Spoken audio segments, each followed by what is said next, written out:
no concern for your safety at all, so I guess it means you're gonna have to put your head in his mouth. All right, it's okay, it's fine, Andrew. I'll count to 3 for you. I'll help you. All right. Well, you gotta open his mouth real wide. His name is Crusher. You don't want to risk it, okay? So here we go. On the count of 3, everybody, ready? 1, 2, 3. Andrew, you see that lady right there? She really thought you were gonna do it. Look at her. She got her camera ready and everything. No way, guys, no way. Look, we can demonstrate other stuff instead of putting our head in his mouth. Take a look, we can put our hat on his head.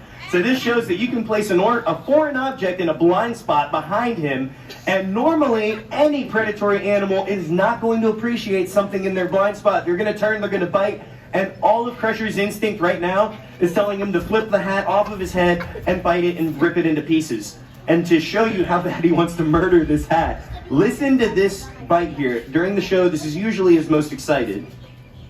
Oh, and you dropped it. We're gonna need a volunteer to grab that piece of chicken. Oh, there we go. He finally popped his jaws. All right, yeah, he is a little cold, but hey, what do you say we show him that cool thing?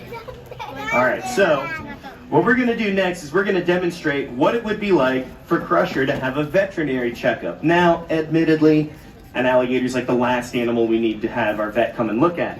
Because alligators are so powerful, it's hard for anything to even penetrate through these tough scales. And even for that matter, if he got his arm or leg ripped off, alligators can redirect the blood flow away from their limbs and open wounds so that they're not going to bleed to death. So if there is something wrong with this alligator, it's going to involve us doing some blood work. And the way to do a blood draw on an alligator is through the tail here. So you'll notice the tail is covered in these hardened protective scales. So I'm going to have to be careful, and Andrew's telling him to hold. I should be good, but I am standing in the blind spot. He might want to spin on me, and he can bite his own tail, so this is not a safe place to be. So if I turn the tail carefully, you're going to see in between these hardened protective scales are some much smaller ones. I'm going to use my fingernail to scratch in there and be really annoying. And that way, when he does finally have to get pricked with a needle on his tail, he's used to this as part of his daily routine here. We'll do it on the other side as well. No movement from the alligator. We'll sit still here. And you heard that bite right there. He was definitely excited to grab that. But you see, it's stress-free for the alligator. We don't have to catch him, or restrain him, or tie him down. And we don't care about stressing out the veterinarian. That's their job, right? Okay, let's see if Crusher's going to keep listening to you.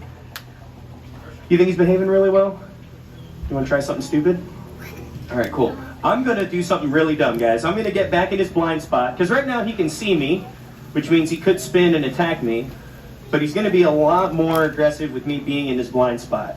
And not only that, but I'm going to splash around and act like a drowning animal over here, all right? Now, in the wild, anytime an alligator hears something splashing in the water, it doesn't need to be explained, right? What they're going to do, they're going to go right towards it, they're going to grab it and drown it. So, we're going to see the real test. Does Crusher listen to his training or his instinct? Ready? Crusher, help! I can't swim! The water's too deep! I've fallen and I can't get up! I can't reach my life alert! If you have life alert, call 1-800. Oh, alright, this is not working. He does not want to come and attack me. And you see, he just wants that piece of chicken, so there we go. He's got his chicken, and I don't have any chicken to give him, so I'm going to get out of the water here. Plus, I don't like to stay in here very long. You want to know why? Because it's nippy. Andrew loves that. Look at him. Look how happy he is. Alright, that joke was for me, guys. We'll see if we can get Crusher to do anything else, because it is a little bit cold in there. All cold water jokes aside. And we'll see if we can get him to jump. Oh, he definitely likes that drumstick. He wants to show off how happy he is to jump. Hey, look at that jump by Crusher. Nicely done by him.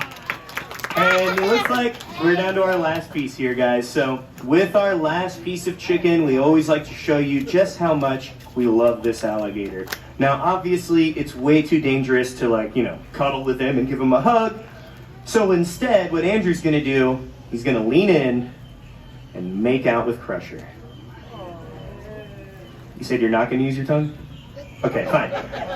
So we're going to do the kiss of death, death, death, death, death, death, death. All right, guys, make some noise for Andrew and Crusher. That was a training session. That was amazing. And thank you guys so much for hanging out for the show. Remember, before you go to the 4 o'clock show,